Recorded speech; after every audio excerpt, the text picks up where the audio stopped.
Hi, in this video, I want you to have a look at different ways of expressing predictions in English.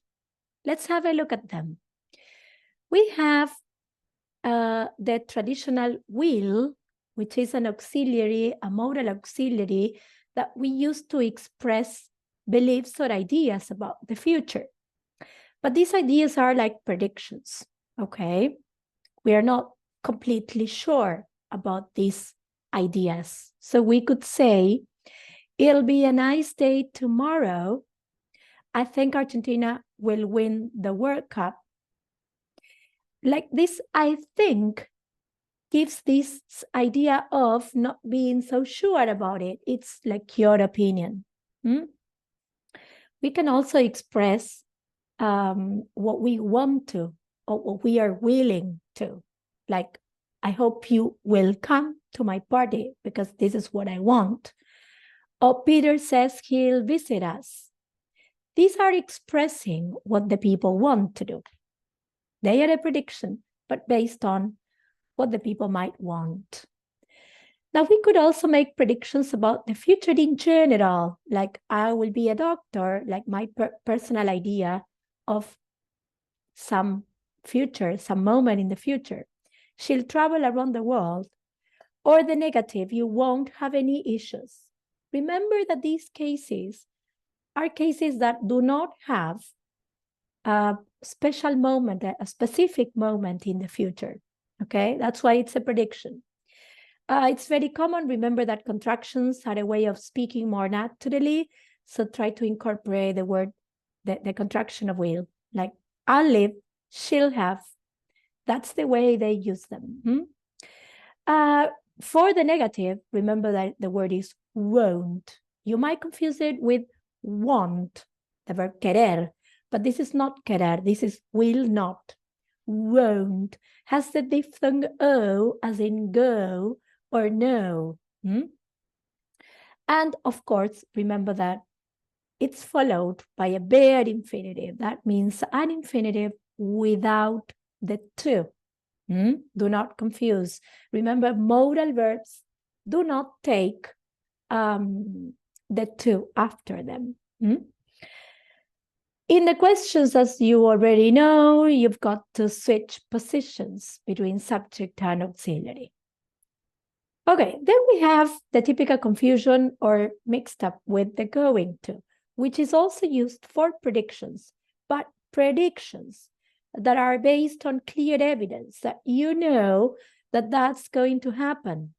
Because of the typical example I always give is like looking at the sky and seeing it full of gray clouds about to rain. So we say, take an umbrella because it's going to rain.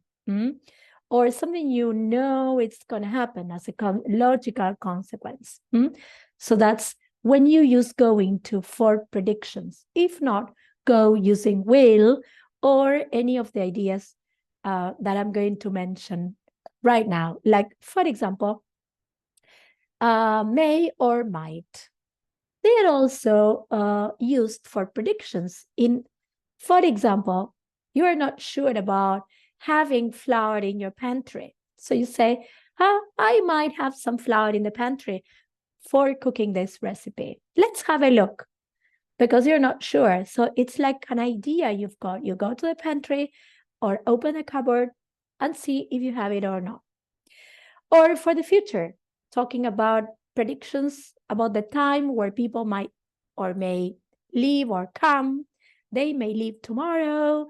They may come later, or whatever idea it is in connection with the future. So these two can be used for present or future predictions. Some adverbs that give also quantity or like a degree of probability, like possibly, probably, definitely, certainly. So you go from possibly, probably, definitely, certainly. Look at the position, okay? You accommodate the adverbs between will and the verb, okay? Unless it's a negative, like the won't, that you focus the adverb, you position the adverb before the auxiliary in the negative. This emphasizes the idea of the auxiliary. And you can also consider some other expressions that you can use, expressing the same as the modals I have accommodated next to them, like it's possible, or perhaps. These express the same idea as may or could. There's a slight possibility, okay, but you have doubts, so you use might in this sense. It's likely, it's like it will probably, it's likely to rain at the weekend, it will probably rain at the weekend. There's a very good chance, also similar to slightly. And when you refer to it certain, you say I will definitely do this or that, okay? Or I'm certain to do this or to do that. So expression or modal verb, you can choose any to express different degrees of predictions. Well, I hope you have understood a little bit better. It's good to know that we have like a wider repertoire or range of words or phrases or modals or auxiliaries that help us create different ideas in the language. So follow us on all our social media. You can find us as My Newton Lab.